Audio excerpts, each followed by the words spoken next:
हम लोग अभी देख रहे हैं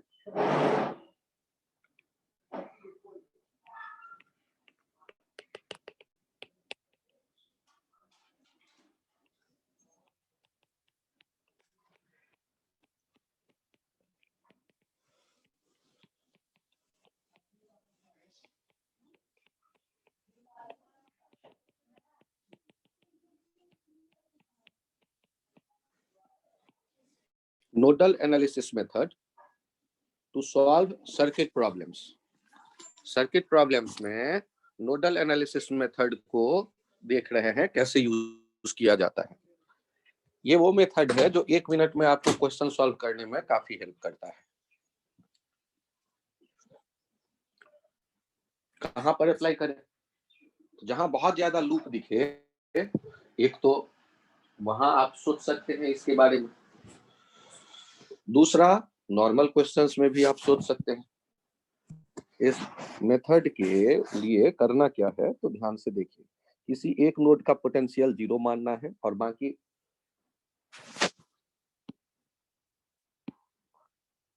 एग्जांपल के थ्रू, इलस्ट्रेशन के थ्रू इसे समझिए। यहां कई बैटरी और कई कैपेसिटर यहां मौजूद दिख रहे हैं। ये 5 माइक्रोफैराड, 3 माइक्रोफैराड, 10 वोल्ट, 8 वोल्ट और 6 वोल्ट। और आपसे पूछ दे रहा है हर एक कैपेसिटर पे कितना चार्ज है ये बताइए। तो चार्ज बताने का मतलब है कि प्लस क्यू और माइनस क्यू। तो प्लेट पे रहते हैं चार्ज कैपेसिटर के आमने सामने, तो ये मत कहिएगा कि वो 0 हो गया। Plus Q and minus Q charge दिखेगा जरूर, उनको 0 नहीं कह देना है, ये ध्यान रखिएगा। कितना कहें और कितना होगा, तो इसके लिए नोडल एनालिसिस मेथड कैसे यूज करेंगे तो इन्हें देखिए। जब ये क्वेश्चन हमें सॉल्व करना है, find charge on each capacitor,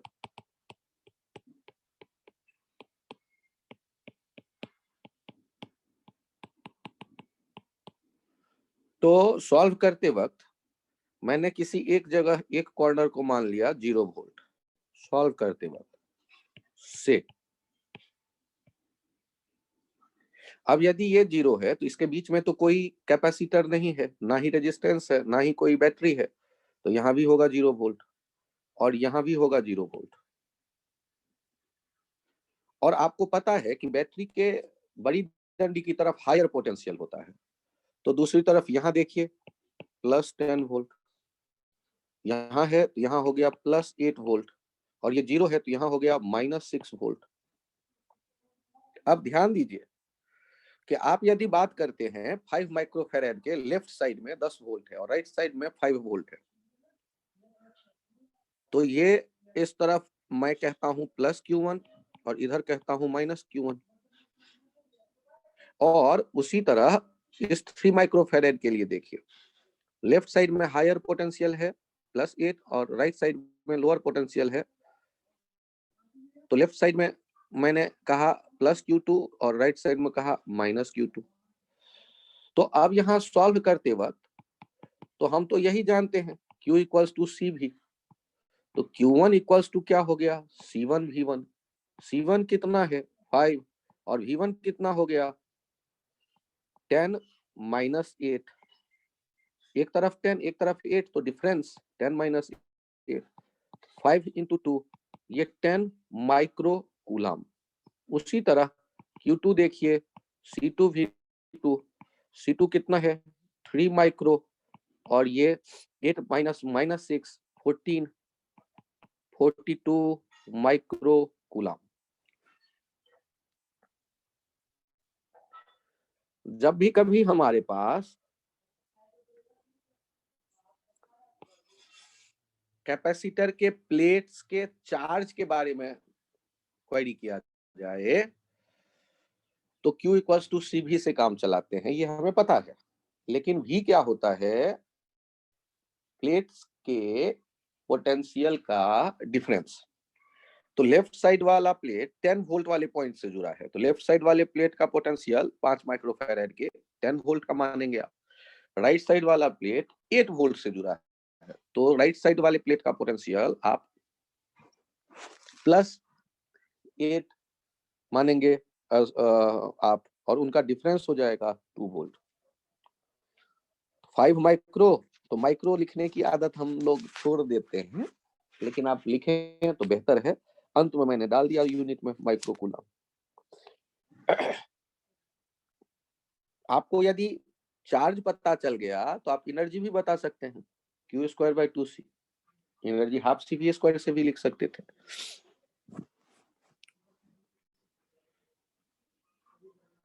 ये हुआ एक एग्जांपल। इसी तरह आप चेक करिए, यदि यहां हम लोग देख रहे हैं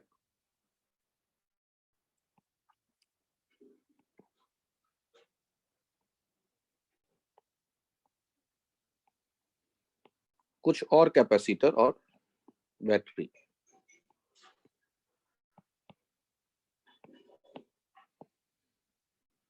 देखिए 5 volt, 10 volt, 15 volt, 1 microfarad, 2 microfarad, 3 microfarad. और क्वेश्चन में यही कहा गया, find charge on each capacitor. तो एक काम करते सर हैं, 2 मिनट सर। हाँ आप जो खुद बनाना चाहें वो खुद बनाइए, और नहीं तो मेरे तरह जो सोचना चाहते हैं वो साथ में चलिए सुनिए। कि जब इस तरह का क्वेश्चन आपके सामने आता है तो नोडल एनालिसिस में अभी अभी आपने क्या कहा कि एक जगह कहीं 0 मान लेते हैं, किसी एक नोड का 0 वोल्ट से।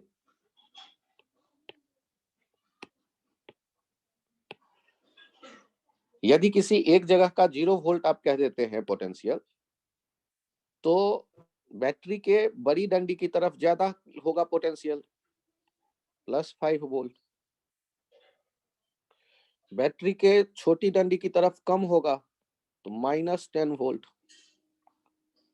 बैटरी के बड़ी डंडी की तरफ ज्यादा होगा +15 वोल्ट। और यहाँ इस जगह का तो हमें अता पता है ही नहीं पोटेंशियल का, क्योंकि हम बीच में कैपेसिटर देख रहे हैं तीनों रास्तों पे। तो यहाँ x वोल्ट हमने फिर से माना से। अब एक पॉइंट जिसके बारे में हम चर्चा करते हैं कि यदि हमें x का पता चल जाए तो हम चार्ज बता देंगे कहां पर कितना है। एक काम करते हैं कि x से जुड़े हुए प्लेटों को देखते हैं। तो ये +Q1 -Q1, +Q2 -Q2, +Q3 -Q3। तो यहां पर मैंने ऐसे कुछ चार्ज मान लिए। सर आपने 1 माइक्रोफैराड के पास 1 क्यों नहीं लिखा? अरे कहीं भी 1 लो, कहीं भी 2 लो यार, कोई पंगा नहीं, नाम है। अब गौर करो, ये जो X वाले टर्मिनल से जुड़े हुए प्लेट्स हैं, X वाले टर्मिनल से जुड़े हुए प्लेट्स हैं, उन प्लेट्स पे कहीं से चार्ज आ सकता है। कितने प्लेट जुड़े हैं? तो 3। 3। और उन तीनों पे मैंने रैंडमली मान लिया Q1, Q2, Q3 और प्लस ही मान लिया। माना है, मुझे नहीं पता वहां प्लस होगा या माइनस, लेकिन मैंने विश्वास किया यहाँ प्लस ही है, यही हायर होगा X, और यही मैंने मान लिया। और यदि ऐसा मान लिया तो आप याद करिए कि एक इंपॉर्टेंट कंसेप्ट भी यहां साथ में हम यूज करते हैं कि चार्ज यदि कहीं से कंडक्ट नहीं हो सकता इन प्लेटों पे, तो जंक्शन रूल को इस नजरिए से देखिए, Q1 + Q2 + Q3 एक ही जंक्शन से जुड़े हुए जितने प्लेट्स होंगे उस पे टोटल चार्ज क्या होगा? 0। क्यों? अरे जब उस प्लेटों पे जंप लेके आ ही नहीं सकता चार्ज, तो जो भी होगा वो इंड्यूस्ड होगा। तो इंड्यूस्ड होगा इसका मतलब है कि जितना प्लस कहीं इंड्यूस्ड होगा उतना ही माइनस दूसरे जगह इंड्यूस्ड होगा, तो टोटल तो 0 ही होना पड़ेगा। तो ये जो कंसेप्ट है जंक्शन रूल रेड कलर में लिखा गया, उसको ऐसे समझिए कि कोई भी जंक्शन आप चुनते हैं उससे जितने भी प्लेट्स जुड़े हुए हैं उनको ध्यान से ढूंढो और जहां प्लेट मिले वहां जाके रुको और ऐसे जितने प्लेट हैं उन सबको देखो, उन पे जो टोटल चार्ज होगा वो 0 हो जाए। तो अब मुझे बताइए कि Q1 आप कैसे लिखते? Q1 लिखते C1V1, Q2 लिखते C2V2 और Q3 लिखते C3V3 और ये सब मिलके कितना हो जाता? 0। तो C1 कोई भी ले लो, Q1 वाले के पास चलते हैं तो 2 माइक्रो है और साथ में पोटेंशियल डिफरेंस हो गया x माइनस 5। सर आपने 5 माइनस एक्स क्यों नहीं लिखा जो x माइनस 5 लिखा? तो ध्यान से सुनिए, मैंने जब माना है, मेरा मन का विश्वास है कि x से जुड़ा हुआ जो प्लेट है वो पॉजिटिव टर्मिनल होगा, मतलब प्लस चार्ज वहां होगा। इसका मतलब x मेरे हिसाब से माने हुए तरीके के हिसाब से x हायर पोटेंशियल होगा, तो हायर में से लोअर घटाएंगे तो वो मुझे पोटेंशियल डिफरेंस मिला और उसको 2 से मल्टीप्लाई किया। उसी तरह दूसरा देखिए, 1 into x minus minus 10 plus हो गया। उसी तरह ये 3 इंटू एक्स माइनस 15 और ये सारे मिल करके कितने हो गए? 0। सर मुझे एक बार ये बताना 1 इंटू एक्स प्लस 10 कैसे हो गया? तो लेफ्ट साइड 1 माइक्रोफैरेड के लेफ्ट साइड वाला जो, मतलब ये कह सकते हैं नीचे जो प्लेट है, ये x वोल्ट की तरफ वाला जो प्लेट है वो x वोल्ट पे है, वहां प्लस Q2 आपने रखा है, मतलब x को हायर माना, और दूसरी तरफ है माइनस 10 और इनका डिफरेंस लेंगे तो x माइनस माइनस 10 हो गया x प्लस 10। तो आप जब इन्हें लिख चुके तो इन्हें सॉल्व करिए, x मिल जाएगा। कैसे? तो 2x 1x 3x 3x 6x 6x equals to 2 5 जा 10 प्लस 10 हो गया, उधर गया ये माइनस 10 और ये minus minus plus 45। x equals to हो गया 45/6 और जब 45/6 हो गया तो आप इसे कह सकते हैं 15/2। x का वैल्यू हो गया 7.5 वोल्ट। अब जो भी आपको चाहिए चार्ज अब बता सकते हो फिर से सोच के, क्योंकि जब आपको यहाँ दिख जाएगा 7.5 वोल्ट तो आपको खुद पता चल गया कि जिधर मैंने माइनस Q3 माना है उधर प्लस Q3 होगा और दूसरी तरफ माइनस Q3। क्यों? क्योंकि उधर 15 है, इधर 7.5 है। इधर Q2 जहां प्लस है वहीं पे प्लस होगा क्योंकि x की तरफ 7.5 है और दूसरी तरफ है माइनस 10 और 2 माइक्रोफैरेड में भी जिधर मैंने प्लस Q1 माना वही प्लस होगा।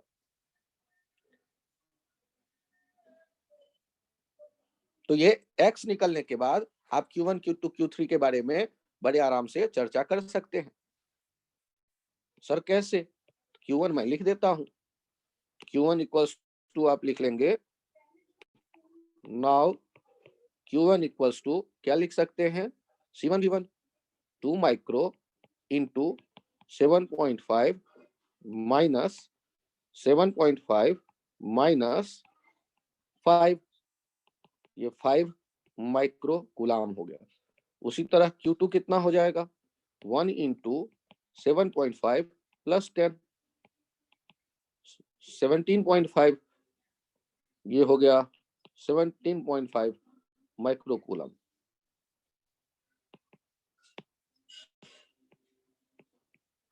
उसी तरह आपको Q3 दिख जाएगा। Q3 जिधर आप प्लस ले रहे हो उधर प्लस नहीं आकर के उधर माइनस आ जाएगा।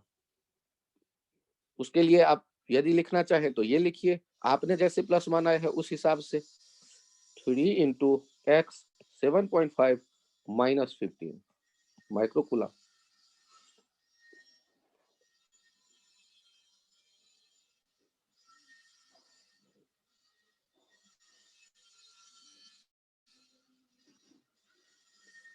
यदि इसमें किसी पॉइंट में कंफ्यूजन है तो बताएं प्लीज।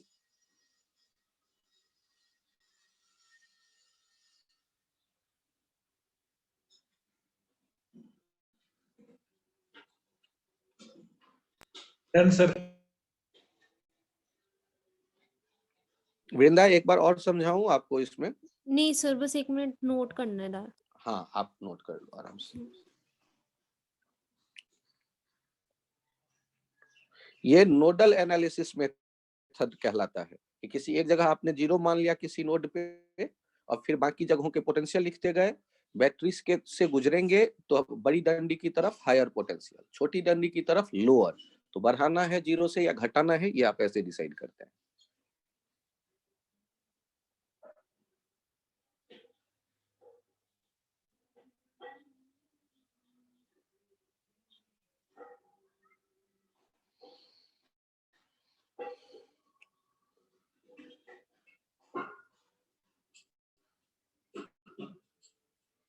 क्या मैं पेज चेंज करूं? सर कर लो। आपको एक पॉइंट और थोड़ा सा मैं बता दूं, इस एग्जांपल को इस नजरिए से भी देखिए।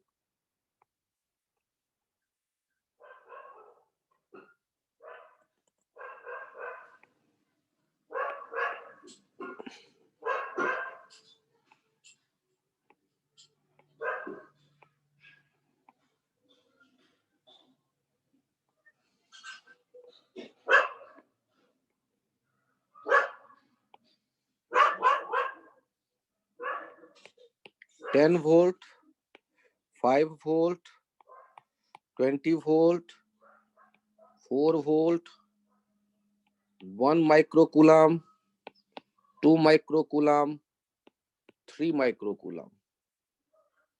कूलम नहीं, यहाँ फेरेड करता हूं क्योंकि कैपेसिटर पे चार्ज मैं ढूंढना चाहता हूं, तो चार्ज नहीं दे करके कैपेसिटेंस देता हूं। 1 माइक्रोफेरेड, 2 माइक्रोफेरेड, 3 माइक्रोफेरेड। और क्वेश्चन में आपसे कहा गया find charge on each capacitor. ये सर 20 वोल्ट है सिर्फ। 20 वोल्ट, 10 वोल्ट एंड 4 वोल्ट।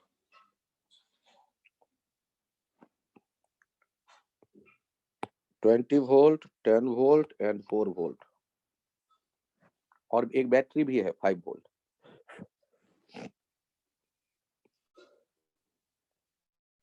जब आप इसको सॉल्व करने की सोचेंगे तो नोडल एनालिसिस एक दिमाग में आएगा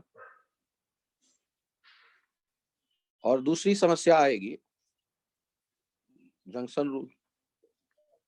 तो सॉल्व करते वक्त मैंने ये माना कि यहाँ पर है x वोल्ट एक नोड पे, x वोल्ट से, और यदि यहाँ पर x वोल्ट मान लिया तो यहाँ पर कितना होगा, ध्यान से देखिएगा, x माइनस 5 वोल्ट। ऐसा क्यों? क्योंकि आप छोटी डंडी की तरफ जाएंगे तो 5 वोल्ट कम हो गया। और अब आपने क्या किया कि कैपेसिटर पे चार्ज मान लिया अपनी मर्जी से, plus Q1 minus Q1, plus Q2 minus Q2, plus Q3 minus Q3। Sir आपने x वाले की तरफ से हर एक प्लेट पे प्लस ही क्यों माना? अपनी सुविधा के लिए, जरूरी नहीं है इनमें कौन सा प्लस होगा कौन सा माइनस, मुझे पहले से नहीं पता है इसलिए माना। और सर ऐसा मान कैसे सकते हैं, बीच में बैटरी भी तो है। तो आपके कंसेप्ट क्या थे? By junction rule. और जंक्शन रूल क्या कहता है कि कोई भी जंक्शन चुनते हो उससे जितने प्लेट जुड़े हैं उन प्लेट्स पे जो टोटल चार्ज होगा वो 0 हो जाएगा। अब आपके मन में विचार आएगा कि सर ये तो तब होता ना जब ये जंक्शन डायरेक्ट जुड़े होते, बीच में बैटरी नहीं होता। हाँ, अच्छे विचार हैं आपके, लेकिन ये सोचो बैटरी में मैंने बार बार आपको क्या सिखाया है कि बैटरी जितना Q0 देता है एक तरफ प्लस, उतना ही दूसरी तरफ वो क्या देता है, माइनस Q0। तो बैटरी का टोटल कंट्रीब्यूशन चार्ज का इस तीनों प्लेट पे कितना होगा? ये 5 वाले बैटरी का जीरो। टोटल कंट्रीब्यूशन इन तीनों प्लेट पे क्या होगा? 0। तो बैटरी के होने को आप मत देखो, क्योंकि बैटरी जो ये इन तीनों प्लेट को देने वाला है वो 0 ही देने वाला है, क्योंकि जितना वो प्लस Q0 एक तरफ देगा उसकी मजबूरी है उतना ही दूसरी तरफ माइनस Q0 देगा। तो अब एक्स से जुड़े हुए जो प्लेट हम ढूंढते हैं, उस ढूंढने में एक और आइडिया पता चला कि रास्ते में यदि 2-4 बैटरी भी पड़ जाएं तो आप चलते जाओ, बैटरी को क्रॉस करते जाओ, जब तक प्लेट ना मिले वहां तक चलो। प्लेट मिल जाए तो रुको और तब डिसाइड करो कि किसी जंक्शन से कितने प्लेट जुड़े हैं। तो यहाँ भी जंक्शन से 3 प्लेट जुड़े हैं।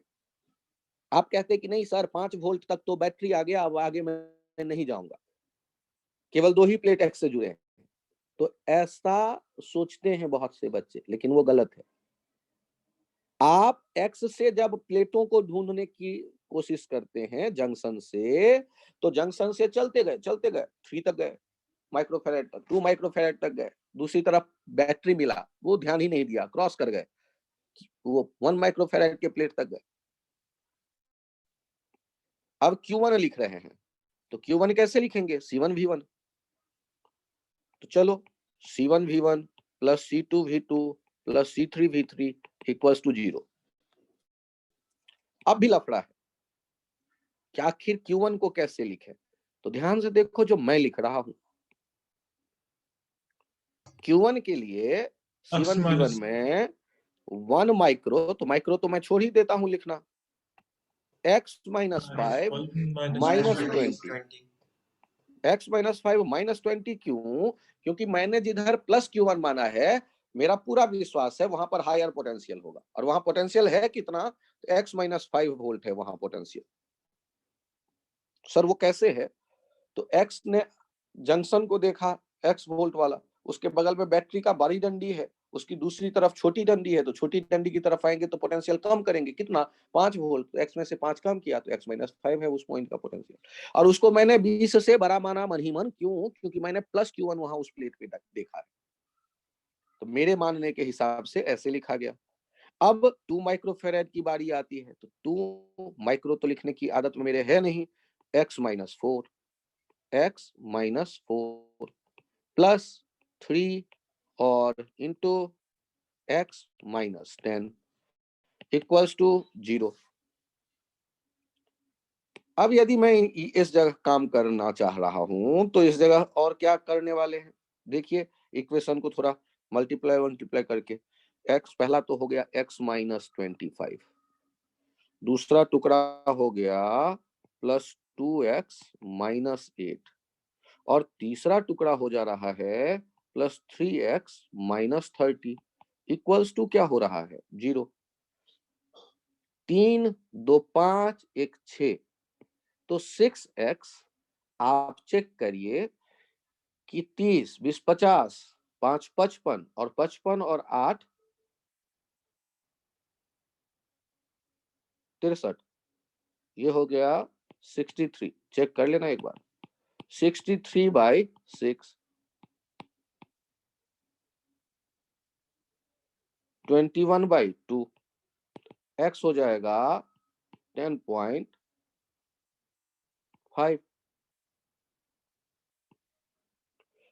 वोल्ट। अब यदि आपको x पता चल गया तो चार्ज जहां का भी चाहिए पता चल जाएगा। तो यहां आपको मैंने ये बताने की कोशिश की कि जंक्शन रूल को अप्लाई करते वक्त जंक्शन से जुड़े प्लेट को कैसे ढूंढें, बीच में बैटरी आ जाए तो क्या करें। तो बैटरी के कंट्रीब्यूशन को देखिए कि वो जो Q1 Q2 Q3 वाले प्लेट्स हैं, वहां पर जो बैटरी का कंट्रीब्यूशन 5 वोल्ट वाले का हुआ है, वो नेट 0 ही है। तो प्लेट ढूंढते वक्त रास्ते में जो बैटरी आता है, जंक्शन से रिलेटेड प्लेट ढूंढते वक्त उनको हम बैटरी को भुला देते हैं, आगे बढ़ते हैं, जहां तक प्लेट नहीं मिल जाए वहां उससे पहले नहीं रुकते। और फिर जंक्शन से जुड़े जितने प्लेट्स हैं उनका जो चार्ज जो भी है, उनका जो टोटल सम होगा उसको 0 से इक्वेट करते हैं। और सर एज्यूम कैसे करते हैं चार्ज? तो जहां मैंने x माना है उससे जुड़े जितने प्लेट हैं उस पर पॉजिटिव चार्ज मान लेते हैं, और x को मैं हाईएस्ट मान लेता हूं, मन ही मन मानता हूं। और बाद में जब एक्चुअल वैल्यू मिल जाता है तो मुझे खुद पता चल जाता है कहां हाई है कहां लो है।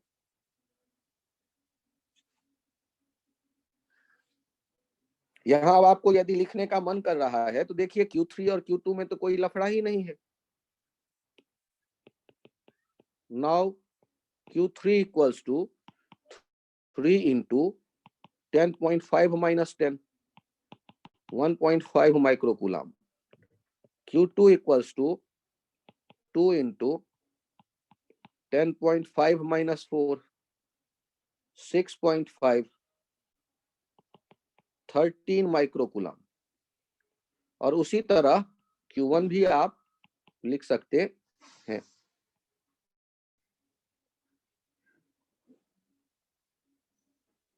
Q1 आपको लिखना होगा तो लिख लेंगे 1 into x minus 10, मतलब x minus 5, तो 5.5 minus 20 माइक्रोकूलम। सर वो Q1 माइनस आ जाएगा तो ठीक है ना, तो जिधर आपने प्लस माना है उधर माइनस होगा, दूसरी तरफ प्लस हो जाएगा।